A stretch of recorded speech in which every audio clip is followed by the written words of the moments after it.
yang ketiga pesak, yang keempat manasik. Pasak, pesek.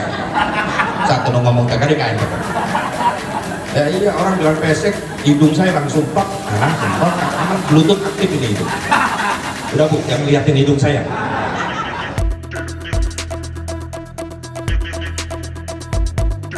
Bismillahirrahmanirrahim. Assalamualaikum warahmatullahi wabarakatuh. Waalaikumsalam warahmatullahi wabarakatuh. Bismillahirrahmanirrahim. Wassalatu wassalamu ala rasulillah wa ala alihi wa sahbihi wa mawalah. Ma ba'du. Qala Allah ta'ala fi kitabihil karim, a'udzu billahi minasyaitonir rajim.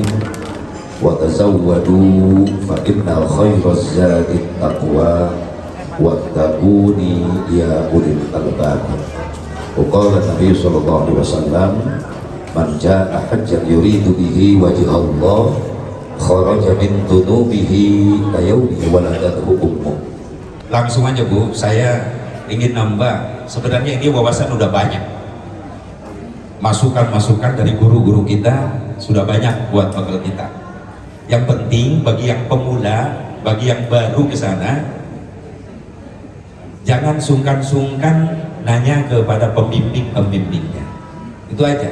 Kalau di sana jangan sok tahu, jangan sok tahu, sotoy, sok tahu. Karena ada pembimbing masing-masing, kita bisa nanya kepada pembimbing masing-masing. Kadang-kadang di hotel kita sering kumpul, itu bisa saling tukar pengalaman. Kalau ada masalah yang belum ngerti, tanyain langsung para pembimbing.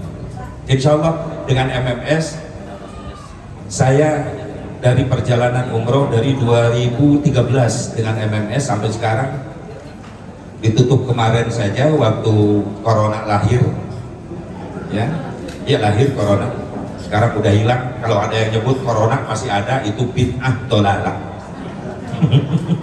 Udah hilang, insya Allah udah pada sembuh semuanya, udah dijaga, diraksa sama Allah, amin ya Allah ya Rabbal alamin.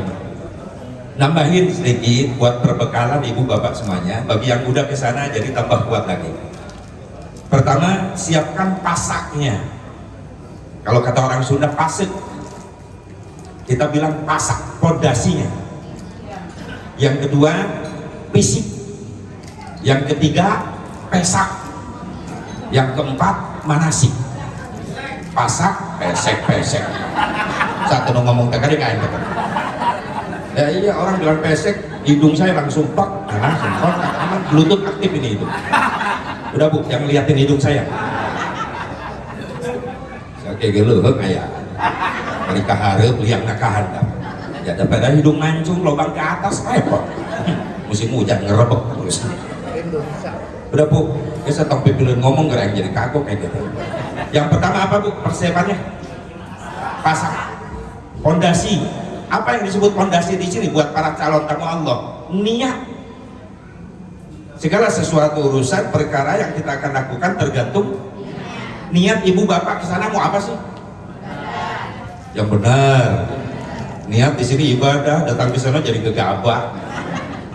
Niatnya benar dari sini, pokoknya kalau nyampe ke Mekah, pengen di Masjidil Haram terus, pengen tadarus. Banyak yang meleset. Datang ke Mekah, ke Masjidil Haram, gak betah di masjid, betahnya mapai toko yang ngante kokoning. Bohong saya, jelas asli. Jemaah dari mana? MMS, sebab saya yang ngantarnya. Bu, niatnya yang baik. Niatnya apa? Mengibadah. Karena makna haji, makna umroh adalah qasdul Ka'bah lin nusuk, berangkat ke Baitullah hanya untuk ibadah saja, tidak ada niat yang lain, untuk mengabdikan diri kepada Allah. Ada jaminannya, ada. Rasulullah SAW bersabda, man jaa hajjan yuridu bihi wajha Allah kharaja min dunubihi kayawmi waladathu ummuh. Barang siapa yang berangkat ke Baitullah hanya untuk niat ibadah saja kepada Allah, jaminannya maka Allah bersihkan seluruh dosa-dosanya, suci, bersih, bagaikan bayi yang baru dilahirkan. Jaminannya hebat dari Allah, bersih suci kita. Makanya perjuangannya pun berat. Berat di ongkos, berat di fisik. Ya kalau haji umroh itu ibadah fisik bukan. ibadah jasmani rohani. Jasmani harus kuat, rohani harus siap. Itu haji umroh. Bahkan nih, nganterin orang yang mau umroh, mau haji, sedihnya mirip kayak mau nganterin yang mati. Coba lihatin, orang mau ke Mekah pakai baju putih-putih, mayit, bajunya putih. Orang yang mau ke Mekah didatengin sama tetangga, halal bihalal, mayit didatengin, dilayat, betul kan? Orang yang mau ke Mekah ditangisin, mayit ditangisin. Orang yang mau ke Mekah dianterin, mayit dianterin. Orang yang mau ke Mekah naik pesawat, mayit naik apa? Keranda Airlines. Orang yang nganterin mayit nggak naik keranda. Orang yang naik haji naik pesawat. Orang yang nganterin umroh naik pesawat? Enggak, karena belum daftar. Betul kan? Orang yang mau hajian, mau umrohan bakal dapat pemeriksaan di mana? Tuh di imigrasi, di bandara, sampai kesel kita.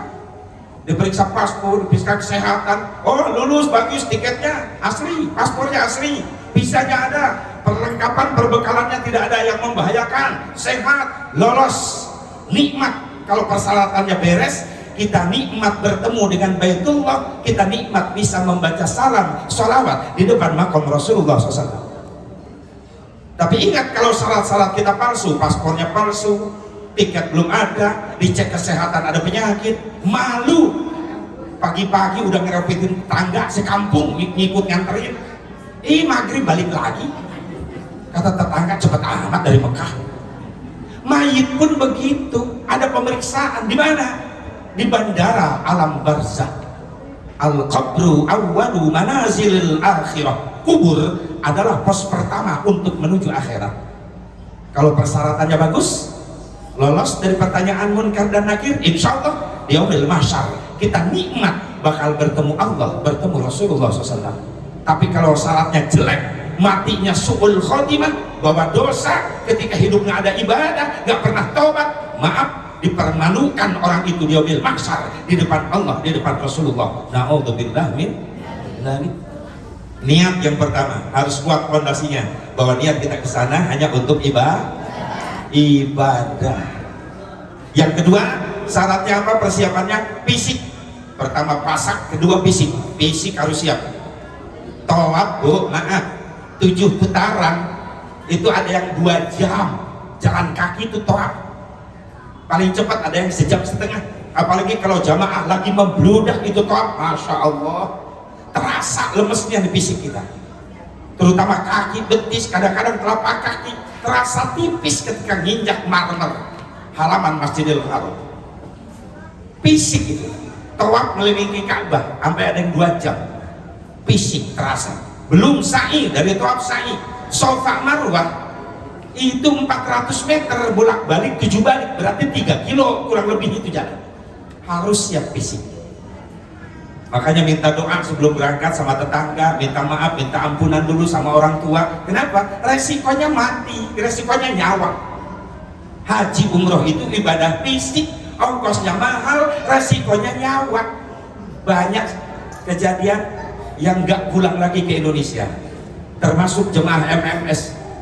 Ketika bareng dengan saya dulu ada bapak-bapak, akhirnya tidak pulang kembali, ya, tidak pulang kembali ke Indonesia, tapi meninggalnya waktu di Turki kalau nggak salah.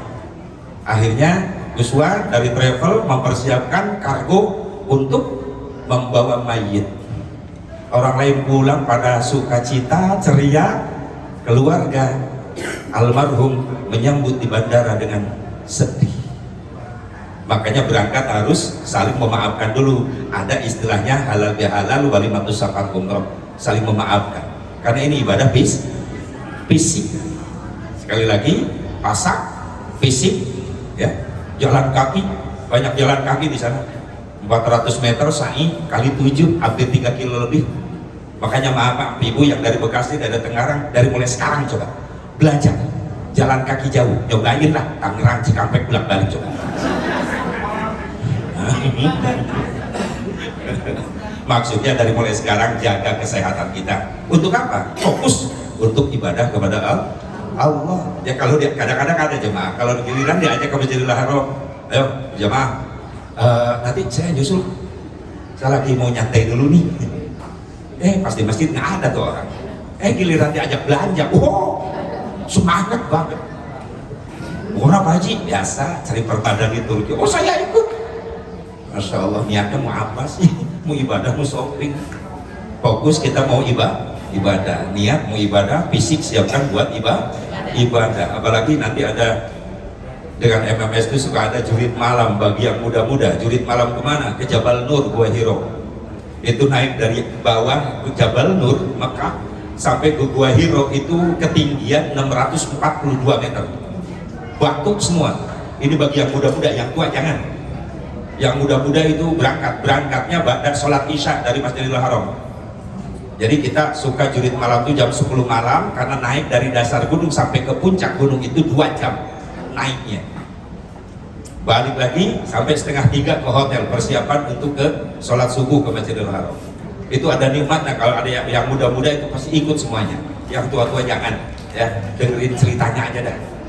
Ya, kasihan. Dan Gus Wan selalu memimpin, alhamdulillah. Ini hebatnya pimpinan kita MMS.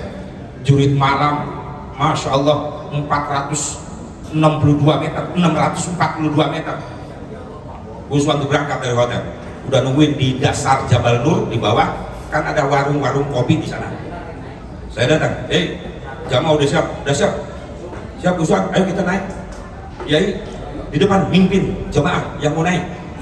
Gus Wan, saya dari belakang bagian penyapu, takut ada jemaah yang kelelahan. Oh siap, saya percaya aja.